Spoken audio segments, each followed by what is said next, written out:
Good morning, everybody. We're talking to you this morning as England begins a further 4-week lockdown.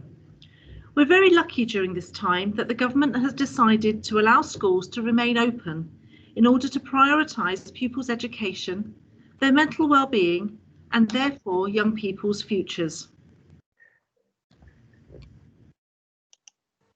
Your teachers and all of the community are here to support your learning and to help you feel safe.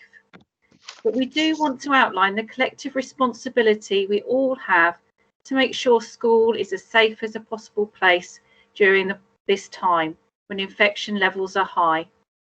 Everybody has a role to play in minimising transmission of the virus in school so that we and our families stay healthy and schools remaining open does not cause a longer lockdown by continuing to contribute to increasing COVID cases. At present, scientists recognise 3 ways that coronavirus can be transmitted. The small droplets from speaking or coughing, which can end up in the eyes, mouth or nose of people nearby. Contaminated surfaces, and finally transmission by aerosols, the inhalation of invisible particles that have been exhaled by an infected person and then hang, float and move in the air like invisible smoke. Keeping clean by washing your hands regularly with soap and water for a minimum of 20 seconds will minimise the spread of virus from contaminated surfaces or skin. Although soap is best, we ask you to make regular use of the sanitizer stations, particularly as you enter the buildings and during lessons if you're touching surfaces, resources or equipment that somebody else may have been in contact with. This is why antibacterial spray is provided for you to clean the desks and chairs as you arrive in lessons. You're also reminded not to touch your face. The most common way the virus spreads is through aerosols and droplets in the air. We cannot see these droplets, but they come out of our mouths and noses when coughing, sneezing, talking, and even breathing. Without ventilation, aerosols remain suspended in the air and become increasingly dense as time passes. This is why we are keeping classrooms well ventilated during and between lessons by having doors and windows open as much as possible. If teachers or other adults are helping you during lessons, they will stand alongside you or behind you to read your work.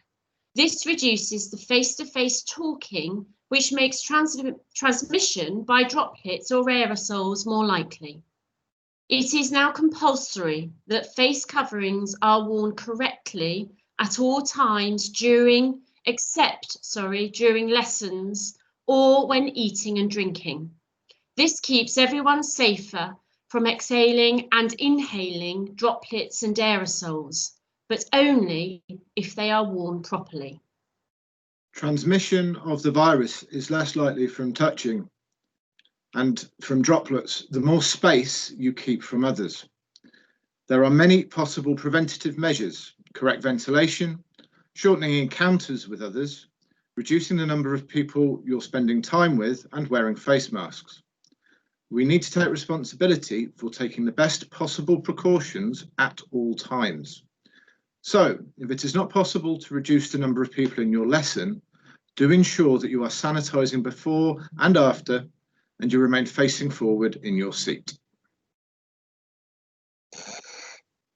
And if you are outside, you should still do your bit. You should do your bit by wearing your face covering. You should do your bit by reducing the number of people you are standing and sitting with.